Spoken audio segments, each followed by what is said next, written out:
உயிர்த்தெழுந்த இயேசு கிறிஸ்து நாமத்தினாலே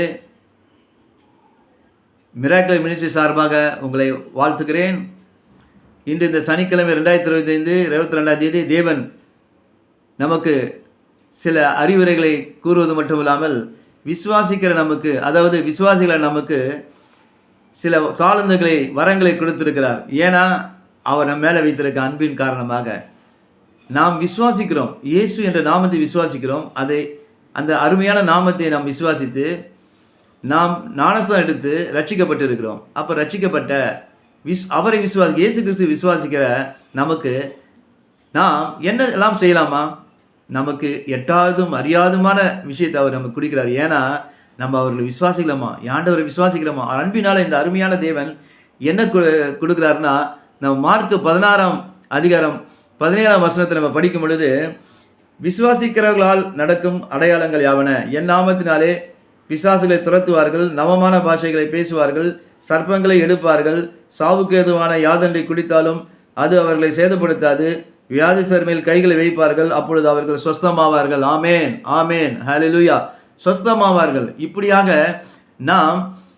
நமக்கு ஆண்டவர் இப்படிப்பட்ட ஒரு நல்ல தாளந்துகளை, நம்மளை பிசாசுகளை துரத்தவும், சர்ப்பங்களை கையில் எடுக்கவும், ஆண்டவரே இயேசுவின் நாமத்தினால் நம்ம சொல்லி நம்ம வியாதிஸ்தர் மீது கை வந்து சுகமாகறாங்க, சர்ப்பங்களை எடுக்க அவர் கிருபை தருகிறாரு, பிசாசுகளை துரத்த கிருபை தருகிறாரு, வல்லமை தராரு. ஏன்னா நம்ம அவருடைய பிள்ளைகளாக இருக்கோம். அது மட்டும் இல்லை, நவமான பாஷைகளை நாம் பேசுகிறோமா?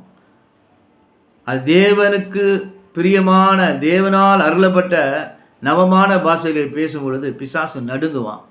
அப்போது நாம் தேவனை அறியாதவர்கள், நம் முன் தெரிகிற சகோதரனுக்கு சகோதரிக்கு ஏதாவது ஒரு பிரச்சனை இருந்தால் அதற்காக நான் ஜெபிக்கிறேன் என்று ஜெபிக்க வேண்டும். அப்போது கர்த்தர் அவங்க இருந்த எந்தவித அவங்கள்ட்ட பிசாசுகள் இருந்தாலும் அதை துரத்துவார்.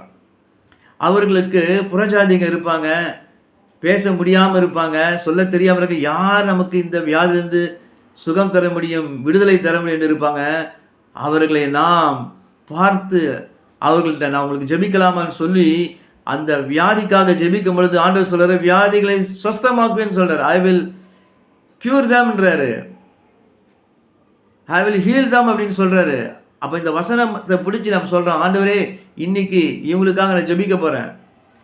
இந்த புறஜாதியார் இருக்காங்க, தேவனை அறியாமல் இருக்காங்க, இவங்க வியாதியில் இருக்காங்க, இவங்க பிசாசு பிடியில் இருக்காங்க, இவங்களை நான் ஜெபிக்க போகிறேன்னு சொல்லி நம்ம ஜெபிக்கும் பொழுது அவர்கள் பிசாசுகளை கட்டுலேருந்து விடுதலை பெற்றுக்கொள்வாங்க. வியாதி இருந்தால் அந்த வியாதிக்காக ஜெபிக்கும் பொழுது அவர்கள் சொஸ்தமாவார்கள். இயேசு கிறிஸ்து நாமத்தினால சொல்லி நீங்கள் ஜெபிக்கணும். இயேசு கிறிஸ்து நாமத்தினால சொல்லி பிசாசுகளை துரத்தணும். இயேசு கிறிஸ்து நாமத்தை சர்ப்பங்களை எடுக்கணும். ஆண்டவர் என்ன சொல்றாரு? சர்ப்பங்களையும் தேள்களையும் மிதிக்கும் சகல அதிகாரம் உனக்கு கொடுக்குறேன்னு சொல்றாரு. அப்போ அந்த அதிகாரத்தை இந்த அதிகாரத்தை நம்மளுக்கு கொடுத்துருக்காரு. நம்ம விசுவாசிக்கிறனால அவர் நம்ம விசுவாசிக்கலாம், நமக்கு நம்ம அது போதும் சொல்லிட்டாரு. என்னை விசுவாசிக்கிறியா, உனக்கு நான் இந்த வரத்தை தரேன், நீ போ சகல சிருஷ்டிக்கும் போய் சுவிசேஷத்தை அறிவி, அந்த சகல சிருஷ்டிக்கும் சொல்லிட்டு சகல உலகமெங்கு போன்றார்.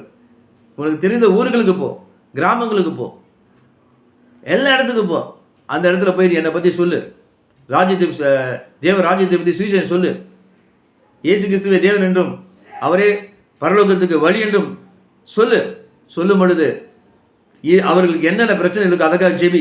பிசாசு விழுந்த பிசாசுகள் துரத்தி இயேசுவின் நாமத்தினால, அவங்க வியாதி இருந்தால் வியாதிகளை தொட்டு நீ சுகமாக்கும்படியாக இயேசுவின் நாமத்தில் ஜெபி. கர்த்தர் இந்த அடையாளங்களை உன்னை கொண்டு, விசுவாசிக்கிறவாக உன்னை கொண்டு, you are a believer, yes, then you will do signs. நீங்கள் அடையாளத்தை செய்வீர்கள் இயேசு கிறிஸ்து நாமத்தினால. நாம் இன்றிலிருந்து ஒரு எடுப்போமா?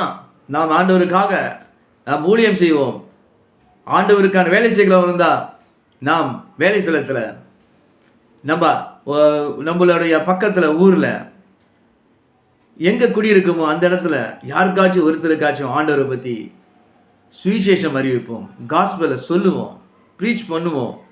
அவங்களுக்கு என்னென்ன அவங்களுக்கு இருக்க இக்கட்டுகள் இருக்குதோ அதை கேட்டு, என்ன உங்களுக்கு நான் ஜெபிக்கலாமா, என்ன பிரச்சனை இருக்குது அப்படின்னு சொல்லி அவளுக்காக ஜெபிக்கும் பொழுது இந்த சொல்லிய இந்த மார்க் 16:17 சொல்ல அடையாளங்கள் எல்லாம் விசுவாசிக்கிற விசுவாசிகள் நம்மளால் அது செய்ய முடியும் என்று தேவன் நமக்கு கட்டளையிட்டிருக்கிறார்.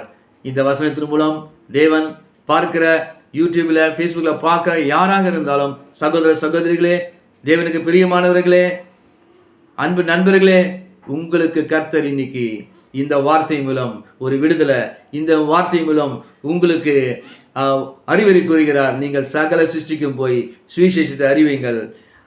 பிதா குமாரன் பரிசுத்தனாவின் ஞானஸ்தானத்துக்கு அவர்களை வழிநடத்துங்கள். சபைக்கு போக சொல்லுங்கள். ஆண்டவரை பற்றி சுவிசேஷம் அறிவிங்கள். இந்த வரங்களை கொண்டு மற்றவர்களுக்கு நீங்கள் போதிங்க. பிசாசுகளை துரத்துங்க, சர்ப்பங்களை எடுங்க, வியாதி கையை வையுங்க, நவமான பாஷைகளை பேசுவோம். இயேசு கிறிஸ்து நாமத்தில் இந்த வசனங்களை கேட்ட உங்கள் யாவரையும் இயேசு தாமே ஆசீர்வதிப்பாராக.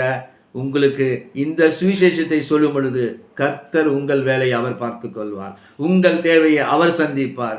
உங்களுக்கு வேண்டிய எல்லாவற்றையும் அவர் கொடுப்பார். இது ஒரு மேஜிக் வேர்ல்டு கிடையாது. It's in a world with God's guidance and presence. and நாம் ஆவியால் நிரப்பப்பட்டிருக்கிறோம். அந்த ஆவியானவர் நமக்கு எல்லாவற்றையும் கற்றுத் தருவார்.